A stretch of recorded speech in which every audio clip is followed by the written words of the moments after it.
Hello बच्चों, आइए हम लोग आज देखते हैं चैप्टर 2 का second part, work energy power. Chapter 2 ICSE physics.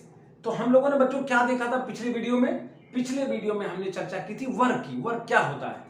Work क्या होता है? Work equal to force into displacement and cos theta. ये हमने देखा था। फिर देखा था हमने कि वर्क जीरो कब हो सकता है? When the work is zero, work is zero when the work is positive and when the work is negative. ये बातें हमने देखी थी। जीरो कब होगा वर्क? जब क्या हो? Displacement zero. पहला केस हम लोग देखे थे, रिवाइज कर रहे हैं हम लोग, फिर से रिवाइज करते हैं। जब एस जीरो हो जाए तो W equal to F into S zero हो जाएगा। कॉस थीटा कुछ भी हो तो वर्क जीरो हो जाएगा। दूसरा केस क्या था वर्क जीरो के लिए? वर्क जीरो के लिए दूसरा केस क्या था? दूसरा केस ये था कि जब कॉस थीटा 90 हो जाए, यानी force applied and the body on which the force is applied and the movement and the displacement is normal to each other, जब एक दूसरे से 90 डिग्री पर हो। जैसे हमने कुली का एग्जांपल दिया था। कुली जब लोड हेड पे रखता है तो force of gravity, gravitational force जो नीचे की तरफ लगता है उसके लोड के कारण, और वो सीधा मूव कर रहा होता है सरफेस पे सीधा, तो जो वो दोनों क्या होते थे? फोर्स और displacement normal to each other. यहाँ 90 डिग्री होता था तो वर्क जीरो हो जाता था। वर्क जीरो कैसे होता था? F S cos 90। कॉस 90 की वैल्यू आप लोग अच्छे से जानते हैं बच्चों। कॉस 90 की वैल्यू जीरो होती है, तो जीरो हो गया, वर्क यहाँ पे जीरो हो गया। ये दो बातें हमने देखी। उसके बाद बच्चों हमने क्या देखा था? When the work is positive. Positive कब था? पॉजिटिव तब था जब यहां पर एफ एस कॉस थीटा में जब फोर्स और डिस्प्लेसमेंट सेम डायरेक्शन में हो, एक ही डायरेक्शन हो, यानी थीटा इक्वल टू जीरो। तो एफ एस कॉस जीरो एक ही डायरेक्शन में। जैसे एग्जांपल हमने दिया था कि फ्रीली फॉलिंग बॉडी है, कोई बॉल है या कोई चीज है नीचे गिर रही है, तो ग्रेविटेशनल फोर्स जो लग रहा है नीचे की तरफ लग रहा है और मूवमेंट भी इधर ही हो रहा है। तो ये फोर्स और मूवमेंट जो डिस्प्लेसमेंट है दोनों एक ही तरफ हो रहा है, यानी cos जीरो की वैल्यू 1 होती है, एफएस cos जीरो की वैल्यू 1। तो ये पॉजिटिव में आ गया वर्क डन। एक एग्जांपल हमने ये दिया था। अब दूसरा एग्जांपल देते हैं। जैसे और भी एग्जांपल बहुत सारे हमने दिए होंगे। कार को आगे की तरफ आप पुश कर रहे हैं और वो सामने सीधा मूव कर रही है, कोई बात नहीं। अब हम लोग देखते हैं कि फोर्स निगेटिव कब होता है। ये भी हमने बताया था। निगेटिव तब होता है जैसे किसी बॉल को हम नीचे से यहां से ऊपर की तरफ फेंकें। फोर्स ऑफ ग्रेविटी किधर काम कर रहा है? नीचे की तरफ काम कर रहा है। डिस्प्लेसमेंट कहां हो रहा है? ये ऊपर की तरफ हो रहा है। तो दोनों 180 डिग्री पर हो गए। तो F S cos 90 or cos 180 just opposite to each other. Force and displacement are just opposite in opposite direction. तो 180 तो cos 180 की वैल्यू -1 होती है, तो इंटू -1, तो ये फोर्स हो गया, ये वर्क हो गया निगेटिव, तो यहाँ पे वर्क निगेटिव हो गया। इसी तरह फोर्स ऑफ फ्रिक्शन, जब कोई आदमी चलता है, जैसे कुली का एग्जांपल, कुली चल रहा है तो फोर्स वो आगे की तरफ बढ़ रहा है, फ्रिक्शनल फोर्स किधर लग रहा है? जब हम भी चलते हैं तो frictional force just opposite direction में लगता है, तो यहां पर जो है क्या होगा? वर्क निगेटिव होगा, फ्रिक्शन का फोर्स लगता है। अब बच्चों हम लोग सीधा आते हैं कहां पर? Last part of the chapter. Last part of the chapter क्या है? पावर। पावर क्या चीज होता है बच्चों? पावर क्या होता है? पावर का डिफिनेशन है rate of doing work is power, यानी जिस रेट से काम किया जाता है, जिस रेट से काम किया जाता है उसको पावर बोलते हैं। और कैसे इसको दिखाया जाता है, कैसे शो किया जाता है? P लिखते हैं पावर को, W/T means rate of doing work is power. अब पावर किस किस चीज पे डिपेंड किया? पावर डिपेंड किया the amount of work done. किस पे डिपेंड किया? Amount of work done. And power also depends upon the time T। तो पावर किस पे डिपेंड किया बच्चों? पावर वर्क पे डिपेंड किया और पावर टाइम पे डिपेंड किया। तो power spend bye a force is measured by the work done by a source in 1 second. Power is work done by a source in 1 second. तो यहां पे power कहलाएंगे। यानी rate of doing work is the power. तो power क्या है? Rate of doing work. तो अब इसमें हम लोग देखते हैं यूनिट्स, इसकी यूनिट्स क्या चीज है। अच्छा, इसका एक एग्जांपल देख लेते हैं हम लोग, क्या चीज होता है। जैसे एक एग्जांपल आप ले लीजिए, एक कुली है और उसको बस पर सामान लोड करना है। तो बस पर सामान लोड करते समय अगर मान लीजिए 5 मीटर ऊंची बस है, ठीक, height of the bus is 5 metre. अगर एक कुली है वो 1 मिनट में सामान ऊपर ले जाकर लोड कर देता है, दूसरा कुली वही सामान 2 मिनट में लोड करता है, पहला कुली 1 मिनट में। कुली 1 एक कुली है और दूसरा बी है, ये क्या करता है 1 मिनट में लोड कर देता है सामान, ये क्या करता है 2 मिनट में सामान को लोड कर देता है बस की रूफ पर, छत पर। तो पावर किसकी ज्यादा हुई? पावर, काम तो दोनों ने सेम किया, क्योंकि वर्क किस पे डिपेंड करता है? वर्क डिपेंड करता है फोर्स इनटू डिस्प्लेसमेंट। फोर्स उसने भी बराबर लगाया, दोनों का फोर्स इक्वल मान लिया जाए, फोर्स बराबर लगा रहे हैं, डिस्प्लेसमेंट भी बराबर हो रहा है, तो work done is also same. तो वर्क डन तो यहां पर सेम हो गया, लेकिन पावर सेम नहीं हुई। पावर सेम क्यों नहीं हुई? पावर इसलिए सेम नहीं हुई कि power depends upon time also. तो जिसने लेस टाइम लिया ही हैज मोर पावर। अगर ये 1 मिनट लेता है तो जब कम चीजों से, इतना पता है मैथ्स में, जब नीचे कम से डिवाइड करते हैं तो ऊपर ज्यादा आता है, यानी जब यहाँ टाइम कम होगा तो पावर, यानी यहाँ पर टोटल ज्यादा आएगा तो पावर जो है आपकी ज्यादा होगी।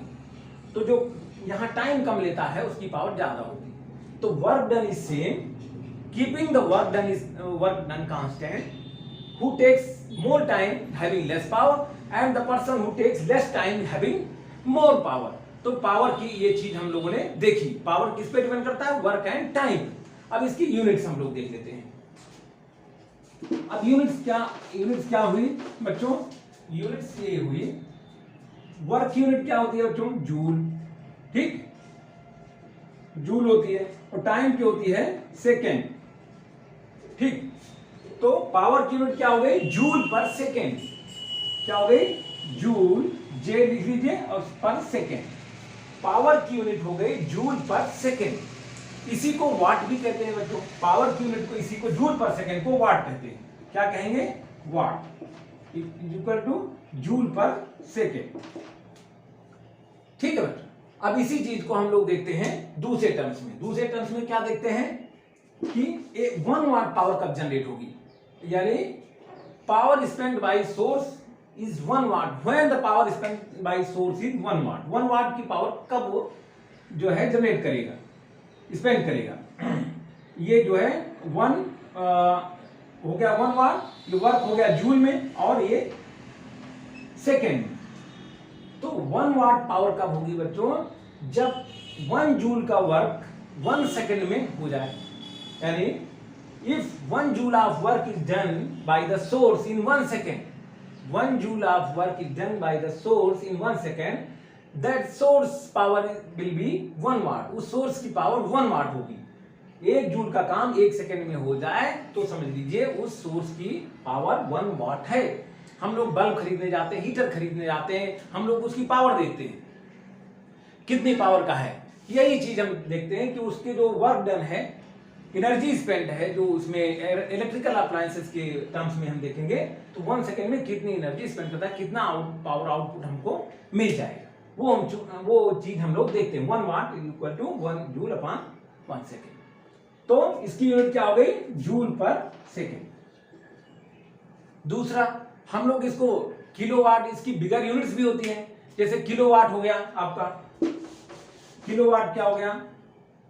किलोवाट हम लोग देखते हैं, kilowatt means 1 kilowatt means 10 power 3 वाट।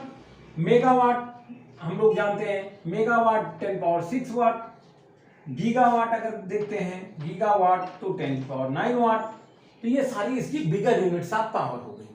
अब इसकी हम रिलेशनशिप देखते हैं, एसआई सिस्टम में जो इसकी यूनिट होती है और सीजीएस सिस्टम में कई बार रिलेशन ऐसे डायरेक्टली पूछ लिया जाता है एग्जाम में, वो देखते हैं हम लोग। तो इसकी रिलेशनशिप क्या है? जैसे हम लोग लिखते हैं यहां पर पावर को 1 watt equal to 1 joule per second. ठीक, ये चीज किसमें हो गई, आपकी एसआई सिस्टम में हो गई। ठीक, और 1 जूल को सीजीएस एसआई सिस्टम में देख लेते हैं हम इसको, पावर को। एसआई सिस्टम में हो गया आपका पावर की यूनिट क्या हो गई, जूल पर सेकेंड। और इसी 1 जूल को सीजीएस सिस्टम में क्या लिखते हैं बच्चों, सीजीएस सिस्टम में लिखते हैं 1 जूल को क्या लिखते हैं, अर्ग, कितना 10 पावर 7 अर्ग इंटू 7 अर्ग पर सेकेंड। तो एसआई सिस्टम में joule per second, 1 joule per second को 10 पावर 7 अर्ग पर सेकेंड लिखते हैं। अब बच्चों ये हो गया। एक और बिगर यूनिट इसकी होती है हॉर्स पावर। आपने बहुत सुना होगा, इतने हॉर्स पावर का मोटर है, क्या होता है, 1 हॉर्स पावर है, 1 हॉर्स पावर इक्वल टू 746 वाट, ये होता है। तो कई बार जब हम वाट में पावर निकालते हैं तो क्वेश्चंस आगे आएंगे, तो उस क्वेश्चन में लिखा रहेगा कि find out the power in horse power में आपको उसको शो करना होता है। तो जितना वाट आएगा 746 से आप उसको डिवाइड कर देंगे तो हॉर्स पावर में चेंज हो जाएगा। तो कई बार ये चीजें देखने में आती हैं। अब बच्चों हम लोग आते हैं एक और टॉपिक है इसमें बचा हुआ है, एनर्जी। क्या है टॉपिक बच्चों, एनर्जी। हम लोग अब देखेंगे एनर्जी क्या चीज होती है।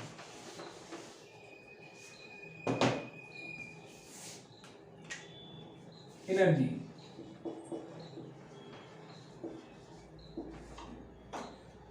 बच्चों, एनर्जी कहते हैं कैपेसिटी टू डू वर्क, काम करने की जो कैपेसिटी होती है उसको हम कहते हैं एनर्जी। तो ये मेजर कैसे किया जाता है, एनर्जी को मेजर कैसे करेंगे, यानी work done by the source. Energy क्या चीज है, कैपेसिटी टू डू वर्क, काम करने की जो कैपेसिटी है उसको एनर्जी कहते हैं। तो मेजर कैसे करेंगे, amount of the work done by the source is called the जो है एनर्जी, वो उसकी एनर्जी कही जाएगी। अगर कोई सोर्स जितना काम करता है, जितना एनर्जी स्पेंड करता है, जितना काम करता है उतनी एनर्जी स्पेंड होगी। तो क्या होगा, energy spend by amount of work done is called the energy. तो जो अमाउंट ऑफ वर्क होगा वही एनर्जी कहलाएगा। तो हम कैसे मेजर करेंगे, कोई भी सोर्स, पावर सोर्स या कोई भी सोर्स जितना वर्क डन करता है, जितना काम करता है, वही उसकी एनर्जी कहलाएगी। इसका मतलब जब हम काम करते हैं तो एनर्जी स्पेंड होती है, बिल्कुल एनर्जी स्पेंड होती है। एनर्जी जो बॉडी काम करती है, द बॉडी व्हिच वर्क्स, वो एनर्जी उसमें डिक्रीज होती है। जो बॉडी काम करती है यानी जो काम परफॉर्म कर, the body which perform the work that's energy decreases, उसकी एनर्जी डिक्रीज हो जाती है। जो बॉडी काम करती है, and the body on which the work is acted, जो वर्क जिस पे किया जा रहा है उस पे उसकी एनर्जी इंक्रीज होती है। यानी जो बॉडी काम करती है उसकी एनर्जी कम हो जाती है, और जिस पे काम किया जाता है वो एनर्जी उसकी बढ़ जाती है। It means there is a transfer of energy, यहाँ पे ट्रांसफर ऑफ एनर्जी होता है। तो अमाउंट एनर्जी क्या होती है, amount of work done, amount of work done is called energy. Energy जो काम किया जाता है वही, जो जितना काम होता है वही उसकी एनर्जी कहलाती है।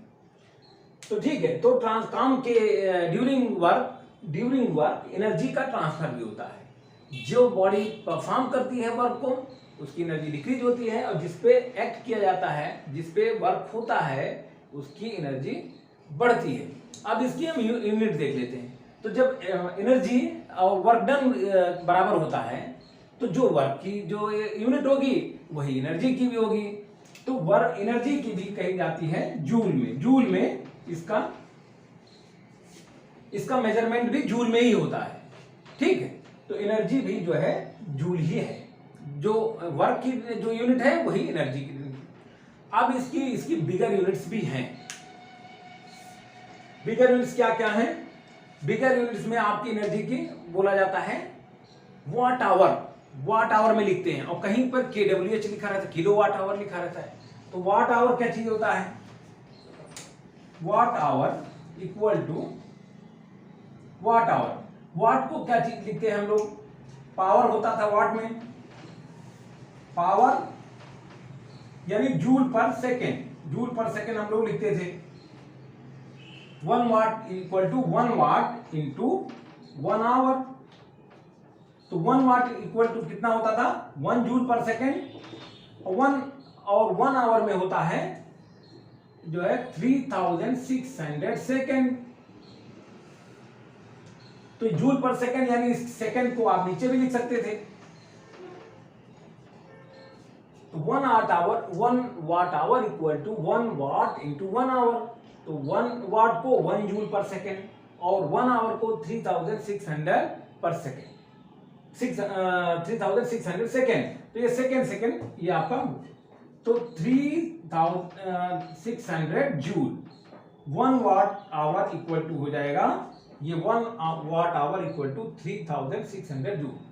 अब किलोवाट आवर की बात आती है तो हम किलोवाट आवर को देख लेते हैं, KWH जिसको कहते हैं। ये हो जाएगा आपका किलोवाट आवर, KWH यानी 1 kilowatt into 1 hour. 1 kilowatt means 1000 watt into 3600 seconds. अब ये 1 वाट क्या होता है 1 जूल पर सेकेंड होता है, तो 1000 joule per second into 3600 second. ये सेकेंड कट गया। यहां पे ये ले लीजिए 3.6, तो 10 की पावर 3 हो जाएगा, इंटू 1000 जूल को भी ले लीजिए 10 की पावर 3, यानी 3.6 इंटू 10 की पावर 6 जो है ये हो जाएगा आपका जूल। तो कितना हो गया, ये हो गया 1 किलोवाट आवर, यानी 1 KWH इक्वल टू 3.6 इंटू 10 की पावर 6 जूल। तो ये एनर्जी हो गई। अब हम लोग एक और थोड़ा सा क्वेश्चन पूछते हैं कई बार, एनर्जी एंड पावर में डिफरेंस क्या है। एनर्जी और पावर में बुक में आपकी 2-3 लाइन का दिया हुआ है, और जो है इसमें कुछ करना नहीं है। आप एनर्जी लिख लीजिए,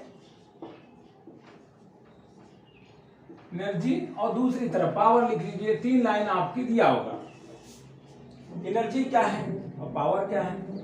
ये रेट ऑफ डूइंग वर्क है, ये रेट है, रेट यानी P इक्वल टू W/T। ये है capacity to do work, capacity to do work, ये एनर्जी कहलाती है, यानी वर्क है एनर्जी। और ये अमाउंट ऑफ वर्क डन है एनर्जी। और दूसरा क्या है रेट ऑफ डूइंग वर्क। तो दूसरा डिफरेंस ये हो जाएगा कि depends upon time, power depends upon time but energy doesn't depend upon time. Energy जो है अगर आप वही काम आपने देर से किया या जल्दी किया, काम आपका उतना ही हुआ, तो वो वर्क पे डिपेंड करता है। कितनी जल्दी किया देर से किया इस पे डिपेंड नहीं करता। तो power depends upon time but energy doesn't depend upon time.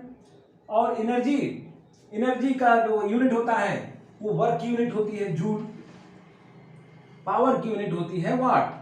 यही तीनों डिफरेंस है। अब बच्चों हम लोग जो है एक क्वेश्चन, इसी में एक चीज हम और भूल रहे थे, उसको हम बताते हैं। जैसे कोई क्वेश्चन अगर आ जाए, पावर में हम चलते हैं, क्वेश्चन को समझ लेते हैं, उसके बाद ढेर सारे क्वेश्चन हम लोग करते रहेंगे। जैसे हमने बताया था कि पावर 2 सोर्स है मान लीजिए, ठीक, दोनों को पावर को कंपेयर करना है। तो P1 हो जाएगा, ये हो जाएगा अमाउंट ऑफ वर्क वही है, एक वर्क को कांस्टेंट ले लीजिए, वर्क क्या हो जाएगा कांस्टेंट, यानी सेम वर्क हुआ है, सेम वर्क हुआ है। तो ये हो जाएगा P1/T1। ये T1 टाइम में, मान लीजिए T1 टाइम में इसने काम किया। दूसरा होता है आपका P2, दूसरा सोर्स है पावर सोर्स, जिसने सेम वर्क T2 टाइम में किया। अब इन दोनों को कंपेयर कर लेते हैं, इनके कंपैरिजन के क्वेश्चंस आते हैं, तो उन क्वेश्चन को कैसे हल करेंगे। तो P1/P2 ये हो जाएगा आपका, यहां पर हो जाएगा W/T1 और फिर डिवाइडेड बाय W/T2।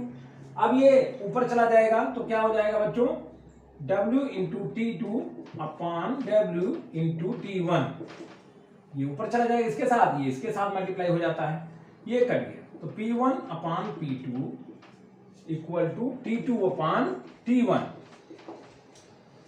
तो समझ गए बच्चों। तो ये जो है ये इनवर्स हो जाता है, यानी जो टाइम कम लेगा यहां पर दोनों में, जब दोनों की पावर कंपेयर करेंगे तो जो टाइम कम लेगा उसको ज्यादा पावर होगी, जो ज्यादा टाइम लेगा उसको कम पावर होगी। इसी से आप डायरेक्टली इसको निकाल लीजिएगा। अब हम लोग देखते हैं ढेर सारे न्यूमेरिकल्स, उसके साथ साथ बुक में जितने भी क्वेश्चन कराए गए हैं 1 बाय 1 सारे क्वेश्चन को हम कराएंगे, जो स्पेशली जो बोर्ड एग्जाम में पूछे जाते हैं उन सारे न्यूमेरिकल को एक एक करके हल कराएंगे, जिससे एक भी क्वेश्चन गलत ना हो। तो आगे हम लोग देखते हैं जो इंपॉर्टेंट न्यूमेरिकल्स और उसके अलावा बुक्स में जितने भी न्यूमेरिकल हैं उनको भी हम देंगे आपको।